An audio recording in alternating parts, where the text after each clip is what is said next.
mon comic strip. Viens faire des bulles, viens faire des. Waouh, Bof Burg, oui. Les Wabof Burg du mois de mai sont de retour. Pour rappel, les Wabof Burg, ce sont mes produits, mes séries, mes films, tout ce que j'ai aimé durant le mois, cette fois-ci, du mois de mai, ce que j'ai moyennement aimé et ce que je n'ai pas aimé du tout, en sachant que ce n'est que mon avis personnel. Voilà, on commence tout de suite avec les... Le premier wow du mois de mai sera une gourmandise que l'on peut se permettre, puisque ce sont les fraises, et pas n'importe quelles fraises, ce sont les fraises de ma région, les fraises de Lesdins, et je peux vous garantir à 2000% que ce sont les meilleures fraises du monde. Elles sont charnues, elles sont sucrées, elles sont mais trop bonnes. Regardez-moi, en plus des formes un peu bizarres, elles donnent juste envie de croquer quoi. Franchement, si vous passez de mon côté, donc du côté vers Tournai, dans la période du mois de mai-juin, essayez de choper dans un centre commercial, dans une petite supérette, les fraises de Lesdins. Vraiment celles de Lesdins, pas appellation, celles de Lesdins. Elles sont, mais waouh, c'est un grand waouh. Un deuxième big wow, c'est pour ce livre, Meilleurs ennemis de Sally Thorne. Comment dire, ça faisait hyper longtemps que je n'avais plus eu un coup de cœur aussi énorme pour un livre, au point que YouTube était passé en second plan. Oui, le soir, je préférais lire. C'est l'histoire de deux maisons éditoriales qui vont devoir fusionner, et du coup ils vont devoir, de chaque côté de la maison d'édition, un homme et une femme vont devoir apprendre à travailler ensemble, entre guillemets, et surtout ils se détestent à un point hyper marrant, cocasse, jusqu'à bien sûr un fameux baiser dans l'ascenseur qui va tout changer les donnes. Oui. C'est vraiment un livre à dévorer sans retenue. C'est super marrant, c'est pas trop gnangnan, c'est pas répétitif. J'étais entre le fait de me dire que je voulais absolument finir le livre et en même temps la tristesse de le finir, parce que je me disais que c'était tout, après il n'y avait plus à en avoir. C'est vraiment un véritable coup de cœur ce livre, si vous aimez bien les livres romantiques et pas trop gnangnan. Oui. On passe maintenant aux films et aux séries, et j'ai été voir, mais alors là, il y a vraiment pas longtemps du tout, je suis allée voir Deadpool 2, et je peux vous dire tout simplement que si vous n'aimez pas les Marvel, le Deadpool c'est complètement différent des autres Marvel. Vous pouvez simplement adorer, parce que c'est vraiment le pire personnage qui existe, je pense, dans le Marvel, hein. Il est tout sauf de bonne composition, j'ai envie de dire. Il est grossier, il est plutôt parfois de mauvaises intentions, et bien sûr avec un petit cœur bien sensible. Donc ce deuxième opus, c'est toujours la même chose, hein. C'est de l'autodérision, c'est hyper marrant, c'est très bien filmé. Moi j'adore certains plans où on est soit à l'arrêt avec le personnage qui vient nous parler, ou des retours pour expliquer la situation dans laquelle se trouve Deadpool. Franchement j'ai adoré. Donc un Deadpool beaucoup plus dans l'action, je dirais peut-être un peu dommage qu'il manque de temps en temps un peu de temps mort, mais n'empêche, franchement c'est un film à découvrir. Alors la seule chose que je peux remarquer, il est marqué moins de 12 ans. Alors pourquoi voit-on dans la salle des gamins de 7-8 ans, hein? Alors chers parents, voilà, faites attention, il y a quand même des scènes gore, c'est assez sexe, donc peut-être qu'il faut mieux attendre quelques années, hein? C'est marqué moins de 12 ans. Oui. On passe ensuite aux films et séries sur Netflix. J'ai découvert vraiment par hasard, sans aucune prétention, en voyant ce film qui s'appelle Cargo, avec l'acteur de la série Sherlock Holmes, celui qui faisait Watson, qui s'appelle Martin Freeman, et ça raconte en fait, c'est une histoire de zombies sans zombie entre guillemets, donc je m'étais dit tiens, un film de zombie, encore un zombie, j'en ai déjà vu beaucoup. Eh bien je peux vous dire que celui-ci est complètement différent, il est filmé sous un angle différent. Donc ça raconte l'histoire d'un homme qui a 48 heures en fait avant d'être foutu, parce que forcément il a contracté le virus qui va le transformer en espèce de zombie, et donc il a 48 heures pour essayer de trouver une solution et surtout de sauver son petit bébé qu'il promène partout. Il va faire des rencontres voilà un peu qui vont l'aider à essayer de trouver une certaine solution, peut-être la solution à laquelle vous ne penserez pas. Voilà, c'est un film à découvrir assez voilà, différent de l'approche du zombie.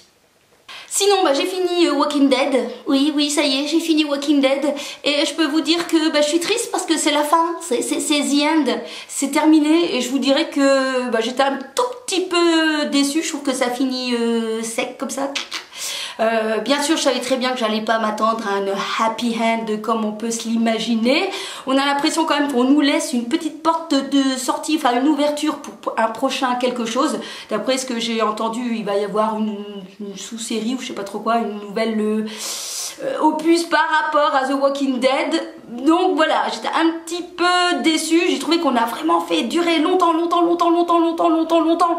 l'histoire avec notre cher ça y est, je ne sais plus son nom maintenant. Allez, aidez-moi, je ne sais plus. Va falloir que je cherche. Alors, attendez. J'allais dire Morgane, mais c'est pas Morgane, c'est Negan. Mais oui, je suis Negan. Donc le fameux Negan. Et du coup, voilà, j'étais un petit peu surprise. Je trouvais quand même que ça se terminait un petit peu comme un coup près. Donc voilà, n'empêche que c'est une série à voir et à revoir, The Walking Dead, une version, une approche du zombie voilà, plus psychologique et plus pour savoir comment les humains sont plus pourris que les zombies en fait. Voilà. On passe à des wow beauté. Et forcément, attention, si vous me suivez, je vais sortir la palette. Nabla. Et c'est grâce à une d'entre vous qui m'a dit tu devrais regarder cette palette. Non mais merci quoi. Cette palette c'est une bombe. Je l'adore, elle permet vraiment de super maquillage. D'ailleurs regardez, je me suis encore maquillée avec. Je vous ai déjà réalisé deux maquillages aussi avec celle-ci. Donc regardez cette superbe palette avec de magnifiques couleurs. Et alors mention spéciale pour cette couleur Honey Drip qui est dingue. Alors vous ne voyez pas bien à l'écran, mais en fait dedans il y a des, on dirait qu'il est blanc, que la couleur est blanche, pardon, mais dedans en fait il y a des micro couleurs un peu rose, doré, mordoré, orangé. C'est juste à chaque fois que je le pose, je me fais waouh, je sais pourquoi j'ai cette palette. Franchement, c'est de la bombe et je vous la recommande. Vous le retrouverez sur le site, moi je l'avais acheté sur le site Colors and Makeup et j'ai pas eu de souci pour la réceptionner. Il y en a encore, donc allez-y, prenez-la parce que franchement, c'est vraiment une palette de foufou. Je vous ai pas dit, elle s'appelle la Soul Blowing au cas où. Un autre encore gros wow, c'est ce fond de teint de chez Too Faced qui est sorti déjà depuis un petit bout de temps, hein, mais bon, je l'avais pas acheté tout de suite parce qu'on peut pas toujours tout acheter. C'est la Peach Perfect, j'en avais entendu beaucoup de bien, notamment pour toutes celles qui ont la peau un petit peu à tendance grasse comme moi. Eh bien écoutez, je l'adore, j'adore sa texture, elle est super fluide, fondante, elle se pose bien sur la peau, elle a une très bonne tenue, elle a pas un effet mat, elle a un effet un peu glowy, mais pas trop glowy, hein, parce que quand on a la peau grasse on cherche tout sauf du glow, mais là je sais pas, il y a quelque chose qui fait qu'elle n'est pas hyper vraiment mat, vous savez, effet poudré, mais en même temps elle se place vraiment super, trop bien. Donc franchement je vous la recommande parce que voilà, c'est un excellent produit fond de teint, même si en ce moment comme il fait hyper chaud, on n'a pas toujours envie de mettre du fond de teint sur soi, hein, mais bon. Donc voilà, et alors moi j'ai pris la teinte Warm Nude, mais elle est limite un petit peu trop claire, puisque en ce moment il fait beau, donc j'ai pris un peu de soleil. D'ailleurs, je me tends très bien à acheter de chez The Body Shop, vous savez, les petites gouttes qu'on peut pour foncer les fonds de teint, parce qu'honnêtement, on peut pas acheter 50 000 fonds de teint parce que on vire blanc ou on vire hyper bronzé quand même, hein. Donc voilà, mais je vous recommande en tout cas ce fond de teint si vous aussi vous avez la peau à tendance un peu grasse, que vous cherchez un fond de teint agréable, vraiment confortable, qui a une, alors attention, couvrance plutôt moyenne, hein, elle n'est pas hyper couvrante, mais voilà, c'est juste parfait. Encore un autre, wow, tadam, c'est pour un parfum, un ancien parfum, parce que je pense qu'elle va être, je ne sais pas si ça va être possible encore de les trouver, puisqu'elles sont en vente sur vente privée ou showroom privé ou beauté privée, enfin on les trouve un peu partout, vraiment en nettement moins cher, du style moins, je sais pas, 70%, 50, 70%, je ne sais plus. C'est A Scent by Issey Miyake, c'est un parfum que j'avais déjà depuis quelques années, je suis pas très parfum fleuri, j'aime bien les parfums qui tiennent en fait, et celui-ci en fait c'est un parfum qui fait qui fait comment je pourrais vous dire, je trouve pas mes mots encore une fois, on coupe. Je voulais tout simplement dire que c'est un parfum qui fait partie des exceptions. Voilà, tu vas y arriver? Oui. Et donc ce parfum est très fleuri mais aussi en même temps est très frais et surtout il tient bien. Donc c'est A Scent by Issey Miyake. Alors je vous montre, moi j'ai pris la formule à 50 ml et je crois que j'ai payé, je sais pas, 20 €, pas plus. Et il sent vraiment très bon. Hop. Voilà, donc n'hésitez pas à faire un tour sur les sites de vente privés parce que ça vaut parfois vraiment le coup. Et si vous vous demandez pourquoi c'est aussi peu cher, eh bien tout simplement je pense que parfois les marques arrêtent. Ce sont des parfums qu'on ne trouve plus, donc en fait ils liquident. Dernier wow beauté, eh bien ce sont les petites lingettes de chez Sephora que j'ai pris en grenade, des lingettes démaquillantes. Encore une fois attention, moi je me démaquille pas les yeux avec, c'est vraiment pour démaquiller, voilà, surtout un premier démaquillage du visage ou lorsque je veux rattraper certaines petites erreurs ou des swatchs sur les mains. Et les lingettes sont très agréables, l'odeur sent vraiment, ça sent vraiment très très bon. Et voilà, la texture de la lingette est très fraîche et bien épaisse, vous savez, ça a une texture agréable. C'est ce que je recherche beaucoup dans les lingettes et surtout à un prix, voilà, un prix petit. Donc moi j'aime beaucoup la gamme de chez Sephora. Je trouve que la plupart du temps ce sont des produits de bonne qualité avec un chouette packaging et voilà. Hop, on passe maintenant au bof. Premier bof avec une série que j'ai terminée. J'ai terminé hyper rapidement. Je croyais même que je savais pas que j'allais la terminer. Presque. C'est la série The Rain sur Netflix, une série très courte, hein. Je pense qu'il doit y avoir 8 épisodes, il existe 2 saisons, mais je pense qu'actuellement il n'y a qu'une saison sur la série, sur Netflix. Donc ça raconte l'histoire en fait d'une catastrophe, hein, une pluie acide entre guillemets qui décime la moitié de la population. Un couple dont le père est le chercheur vont trouver refuge dans un bunker. 6 ans se passent et les 2 enfants qui se sont finalement retrouvés tout seuls à s'élever dans le bunker, eh bien vont essayer de refaire surface et voir un petit peu ce qui s'est passé pendant les 6 ans. Alors voilà, une série bof, tout simplement parce que rien non plus d'extraordinaire. C'est voilà, une aventure avec parfois aussi pas mal d'invraisemblances. Par contre, on s'accroche quand même, je trouve, bien aux 2 acteurs, hein, le frère et la sœur. Finalement, j'ai été surprise d'avoir fini la série. J'avais un peu peur de me lasser, parce que parfois le premier épisode, le pilote, donne envie. Puis après, au bout du 2e, du 3e, on décroche. C'est ce qui m'était arrivé à la série Between, que j'ai commencé, puis finalement, j'ai décroché. Et là, vu qu'il y avait peu d'épisodes, finalement, ça s'est enchaîné et j'ai quand même terminé. C'est pour ça que je l'ai mis en place de bof, parce que j'ai quand même réussi à le terminer.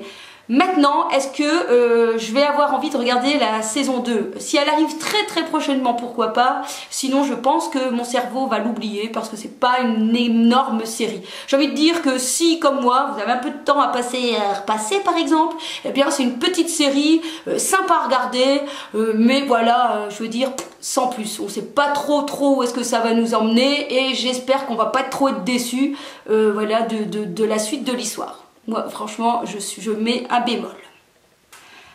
Un deuxième bof, c'est pour une crème démaquillante de chez L'Occitane.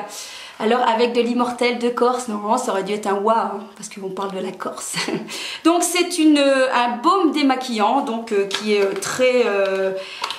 un baume, donc c'est assez gras, ça démaquille pas mal. Voilà pourquoi je l'ai mis dans bof et pas dans waouh, parce que si je compare à la crème démaquillante de chez L'Oréal, franchement celle-ci c'était incroyable comment le maquillage disparaissait sous les doigts. Ici je dirais qu'il faut un tout petit peu plus y travailler, de temps en temps il y a cet effet un tout petit peu gras sur les yeux. Voilà pourquoi je l'ai mis en bof. Sinon ça sent très bon, donc voici un petit peu, le packaging est très sympa. Et surtout les bienfaits, puisque c'est anti-âge, anti-pollution, forcément donc démaquillant, et voilà, qui prend, c'est un soin qui prend en même temps, c'est un baume qui prend soin en même temps de la peau, donc pour ça c'est très bien. Par contre je pense qu'elle n'est pas donnée non plus, donc voilà, bof, parce que je pense que quand je vais la terminer, je ne la rachèterai pas, Un autre bof, et là ce n'est que mon avis personnel, c'est ce fameux gel douche Rolling in the Grass. Alors je vous avais dit, j'adore le packaging, franchement c'est super. C'est hyper pratique sous la douche, hein. Hop, on tourne, on appuie, on ferme, c'est génial. Alors là le packaging, moi j'avais déjà dit, Sephora, bravo. C'est...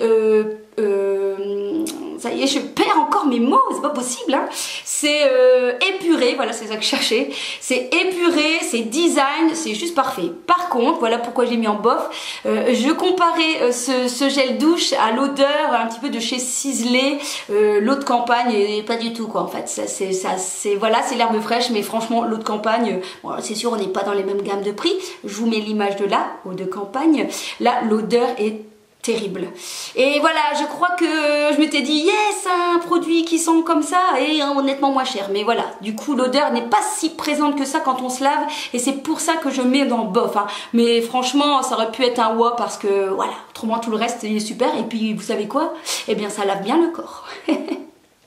Un autre bof qui pourrait peut-être même aller dans Burke, c'est un produit de chez Filorga, alors que j'adore la gamme de chez Filorga. Et dans une de mes soirées de Beauty School, j'avais acheté le baume à lèvres Nutri Repulpant. Donc on met aux lèvres et on peut mettre autour des lèvres. Et je sais pas, j'ai pas accroché avec la texture, vraiment gel comme ça, qui pas spécialement agréable sur les lèvres, qui fait un aspect collant. Donc en fait bon bah on doit le mettre pas dans la journée, je pense on doit le mettre plus le soir pour vous savez avant de dormir, pour nourrir. Et j'ai l'impression que ça partait rapidement, je trouvais pas repulpant ni nourrissant comme produit. Alors c'est pour ça que je l'ai mis dans bof. Alors lui il a de la chance que je le mets dans le bof, j'aurais pu le mettre dans Burke tout simplement parce que j'aime bien Filorga, hein. Mais c'est un petit bof. Et non, c'est plutôt un grand bof et un petit Burke. D'ailleurs, en parlant de Burke, on passe au Burke. Va-t-il en avoir? Oui. Bruh. Malheureusement, il va y avoir un Burke. Tadam! Pareil, suite à un des commentaires, on m'avait dit « Ah tiens, tu devrais essayer un mascara Bordeaux. » Oh, je me suis dit « Ouais, pourquoi pas, ça peut être sympa. » Du coup je me suis dit, donc la personne m'avait conseillé, enfin elle utilisait un de chez Yves Rocher, et moi en passant, bah tiens j'avais vu un mascara Bordeaux de chez Sephora, j'avais pas envie de mettre un prix de fou, donc voilà, donc je me suis dit je vais tester celui-là, le volume mascara, volume. Dans le mot volume il y a quoi? Bah il y a volume, hein. Bah je sais pas où est-ce qu'ils l'ont vu le volume, hein. Parce que franchement mettre ça ou mettre rien, eh ben c'est la même chose, hein. Donc vraiment c'est un Burke, c'est bien dommage parce que même s'il est pas cher, franchement bah, je vais le jeter, je vais le donner, je sais pas, mais ça, franchement il n'y a aucun rendu. Alors on voit un petit peu la couleur Bordeaux, mais ça n'a pas de volume, j'ai l'impression de mettre aucun mascara, c'est pas du tout ce qu'on veut, hein. Donc moi le V for volume, V for rien du tout, hein. Ça marche pas du tout celui-là, donc ça moi je ne vous le recommande pas du tout. Alors du coup je pense que je vais aller faire un petit tour chez Yves Rocher et voir si celui de chez Yves Rocher fonctionne mieux. Si jamais vous avez d'ailleurs un mascara Bordeaux à me conseiller dans une marque, eh bien n'hésitez pas à me mettre un petit mot dans les commentaires. Et aussi, n'oubliez pas aussi, vous, de me dire quels sont vos bofs, vos wow ou votre Burke du mois. Allez, j'attends vos commentaires. Voilà, la vidéo est terminée. J'espère en tout cas qu'elle vous aura plu, que je vous ai donné plein de petites idées, des séries ou des films à aller voir ou à ne pas aller voir. Et puis on se retrouve normalement pour les Web of Burke du mois de juillet, non du mois de juin, début juillet. Je vous